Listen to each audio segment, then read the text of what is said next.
Bienvenidos a Florencia Desentierra, el podcast donde los secretos más turbios salen a la superficie.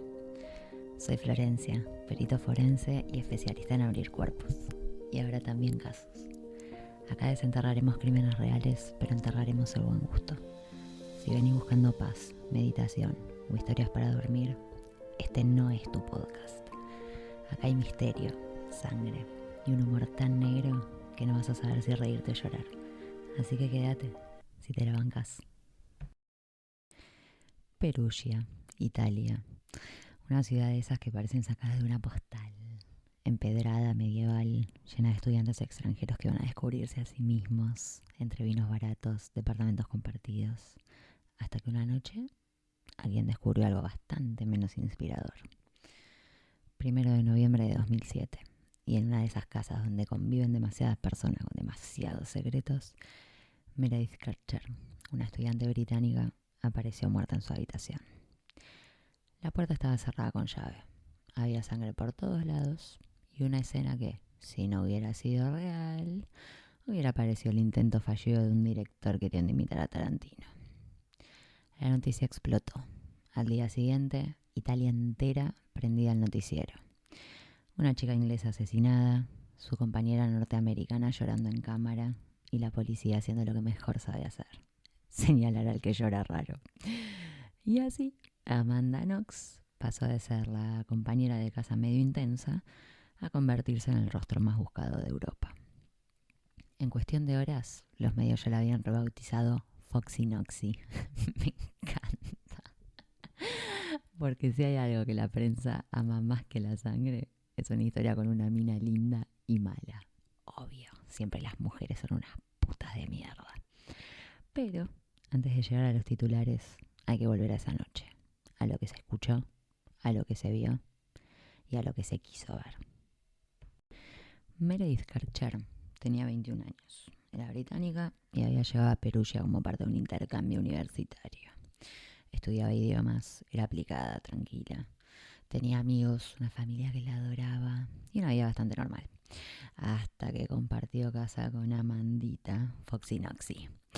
Amanda, en cambio, era todo lo contrario.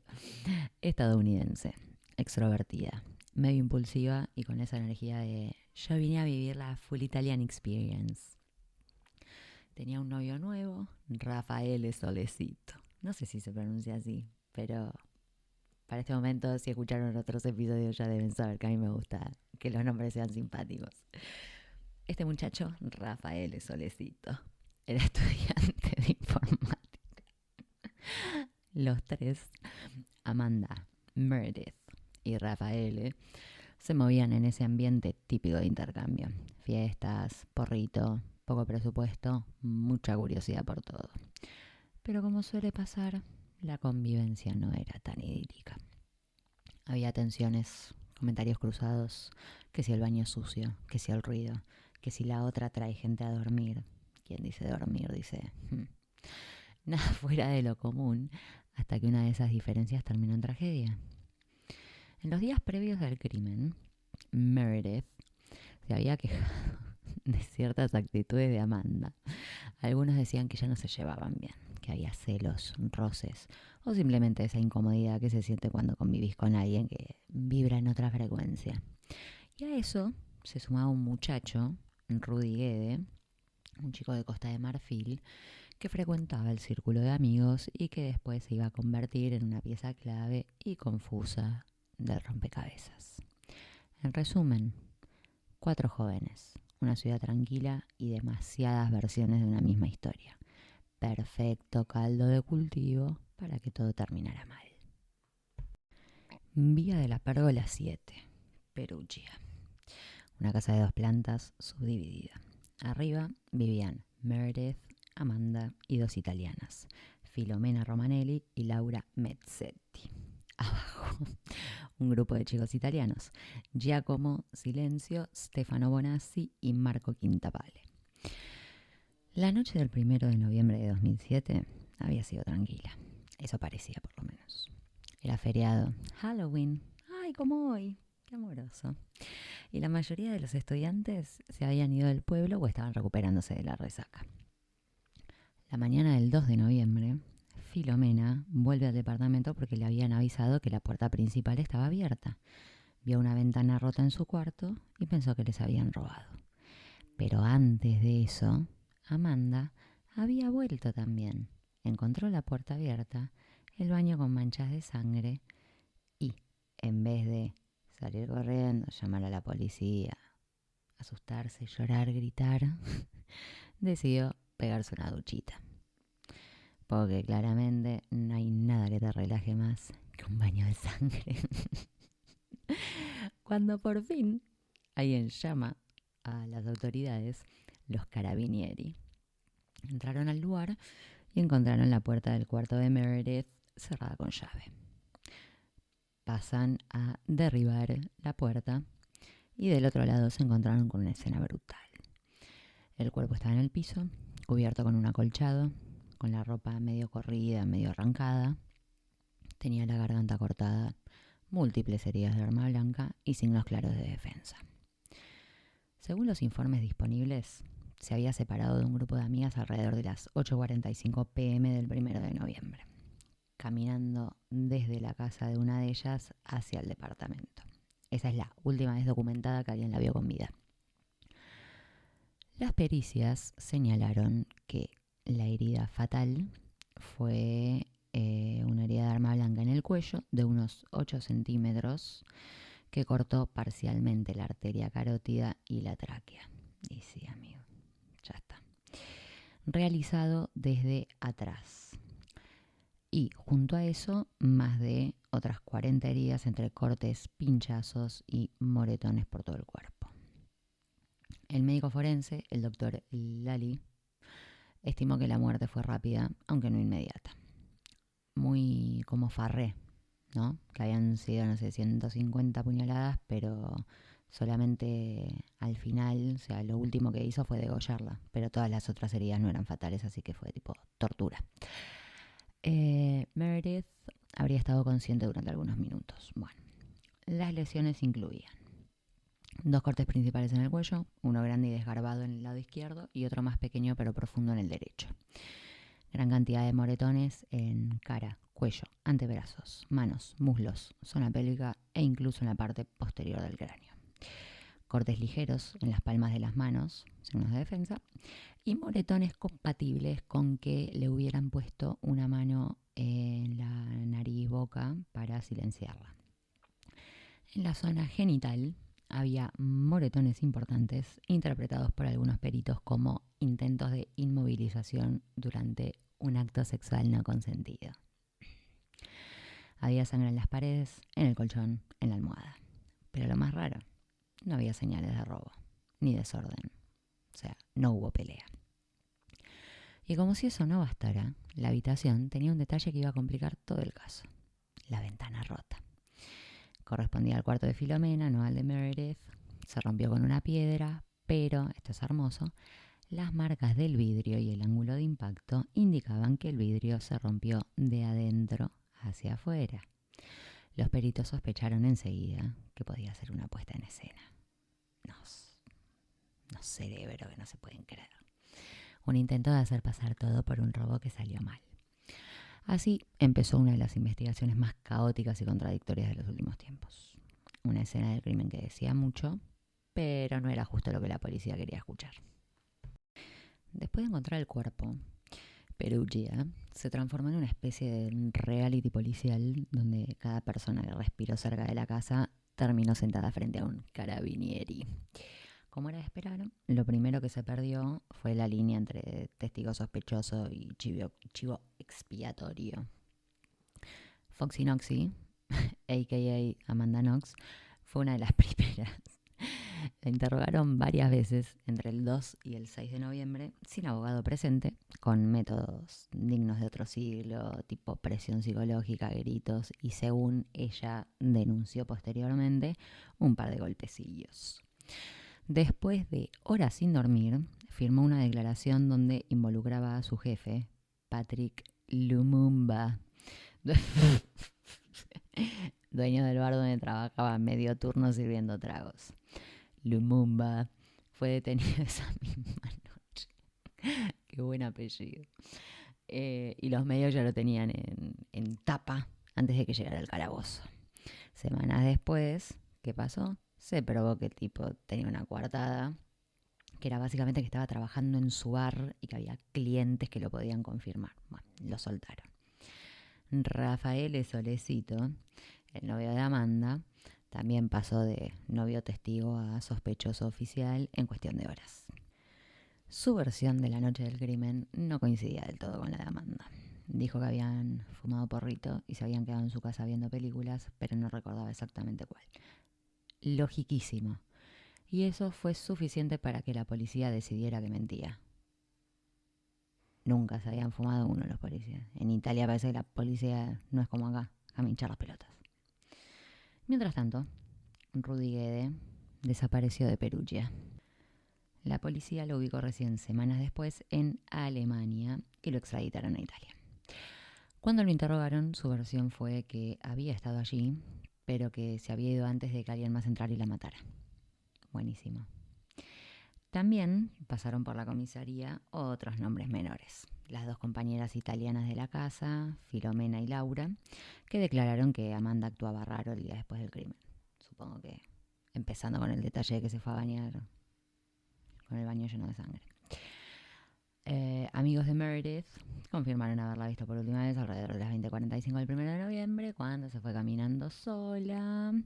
Y algunos vecinos dijeron haber escuchado ruidos, gritos o pasos, aunque nunca se pudo determinar de qué piso venían. De los 3 tanos que vivían abajo de las chicas, Giacomo Silenzi confirmó que tenía un tipo de vínculo amistoso y posible interés romántico con Meredith, pero dijo que esa noche no la había visto. En el interrogatorio mencionó que Rudy Guede había estado antes en su casa jugando al básquet y que lo conocía de vista, un dato que después se volvió clave. Stefano Bonassi también fue interrogado y negó cualquier vínculo o visita al piso superior, dijo que se enteró al día siguiente cuando vio a los patrulleros.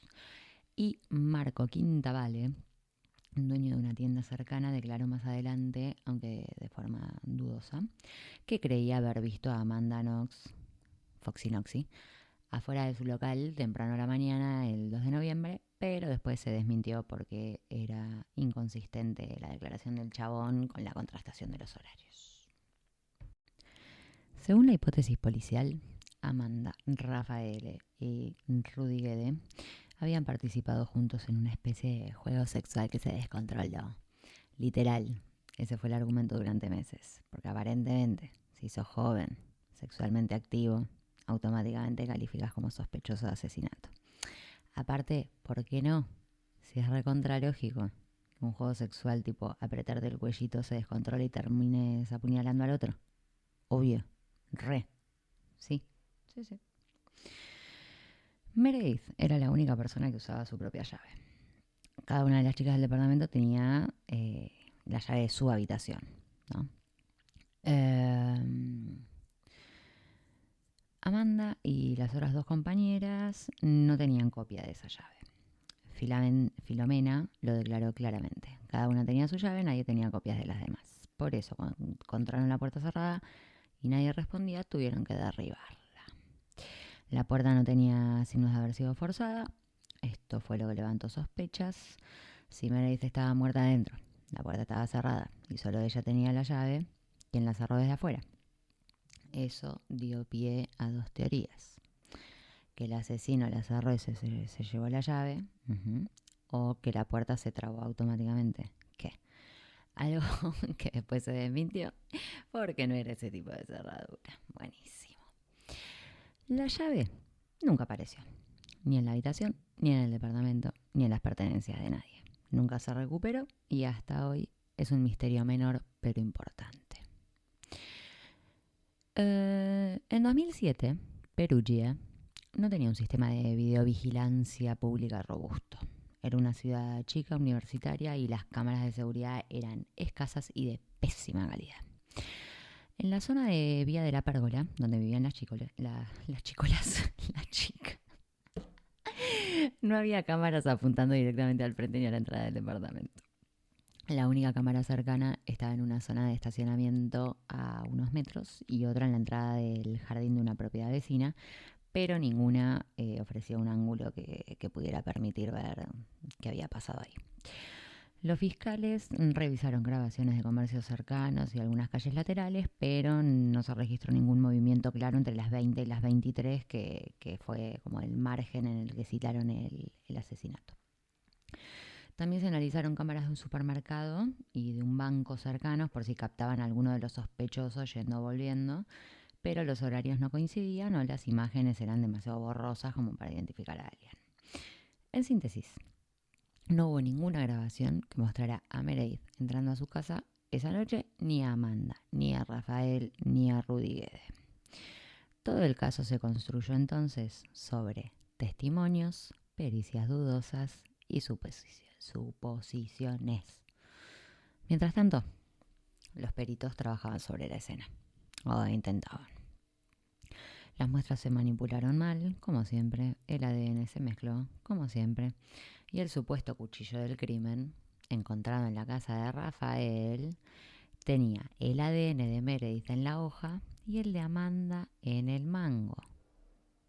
Suena contundente, salvo por el pequeño detalle que el ADN de Meredith era tan mínimo que podría haberse transferido por contaminación cruzada. Y el cuchillo ni siquiera coincidía con las heridas que tenía Meredith. Y las huellas, obviamente, o sea, es un cuchillo que está en tu casa porque no va a tener tus huellas, ¿no? Raro sería que no las tuviera. Pero esto no frenó a nadie. La policía estaba convencida de que había encontrado a su pareja asesina. Los medios hicieron el resto. Titular tras titular, Amanda convertida en la americana diabólica y Rafael su cómplice siniestro.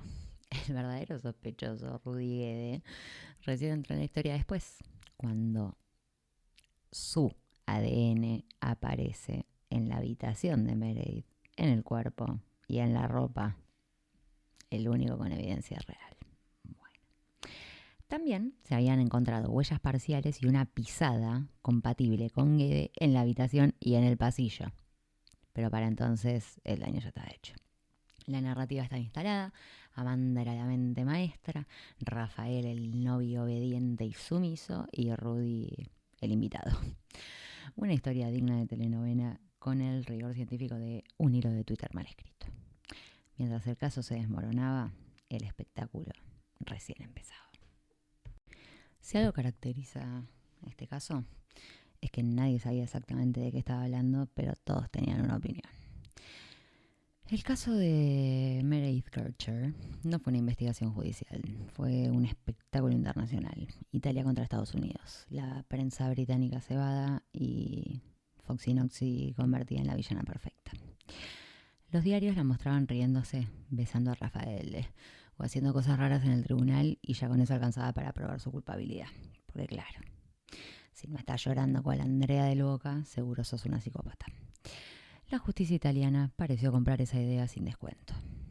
En 2009, Amanda y Rafael fueron condenados a más de 20 años de prisión, mientras Rudy Guede recibió 30.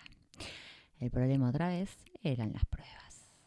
Cada pericia tenía errores, contaminación o directamente contradicciones entre laboratorios.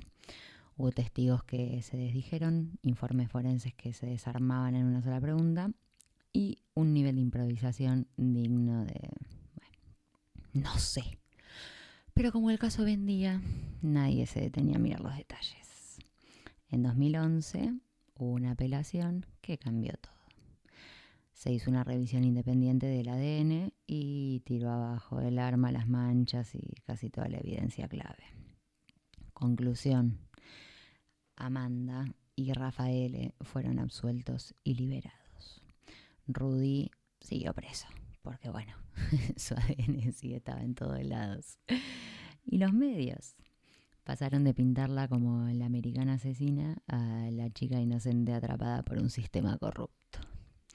El mismo circo, pero el caso se reabrió, se apeló y se volvió a cerrar 1000 veces. Recién en 2015, la Corte Suprema Italiana confirmó la absolución definitiva de Amanda y Rafael. 8 años después del crimen, nadie sabía con certeza qué carajo había pasado esa noche, pero todos se habían hecho famosos opinando del tema. Con los años, el caso de Meredith Kercher se volvió todo menos claro. Amanda Knox y Rafael Sollecito pasaron de asesinos sin alma a víctimas del sistema judicial italiano, mientras Rudy Guede, el único con evidencia física real, consiguió libertad anticipada en 2021 después de cumplir apenas 13 años. Hoy el hijo de mil putas, cara dura como él solo, da entrevistas sobre reinserción social. Bueno, los medios, por supuesto, ya estaban en otra. La historia de la estudiante británica asesinada en Italia, la americana asesina, los juicios, las apelaciones, bla, bla, bla, ya había rendido todo lo que tenía que rendir. Y cuando dejaron de vender revistas, diario, portada, bla, simplemente apagaron la cámara. Meredith, en cambio, quedó sepultada bajo el ruido. Su nombre se transformó en un apéndice del caso Knox, como si fuera una figura secundaria en su propio asesinato. Tenía 21 años, hablaba 4 idiomas, quería trabajar en comunicación o traducción, había viajado para estudiar y vivir una experiencia cultural. El sistema judicial italiano quedó en evidencia. Los medios hicieron su circo y el público, como siempre, se comió la peli con pochoclos. Lo más triste es que después de todo, nadie puede decir qué carajo pasó esa noche. Meredith no tuvo justicia. Ni siquiera lograron explicar qué pasó. Una vida de 20 y pico asesinada, no pasa nada. Nunca pasa nada. Y la familia, bueno, que se la fume. Bueno, hasta acá llegamos. Si escuchaste todo, es porque tenés estómago y un costado bastante morboso. Te espero la próxima, a ver cuánto más podés aguantar. Ya que llegaste hasta el final, haz lo que haría cualquier cómplice. Suscríbete, deja tu like, comenta. Así no quedo yo sola revolviendo la mugre. Total, si ya entraste, es porque sos igual de curioso que yo.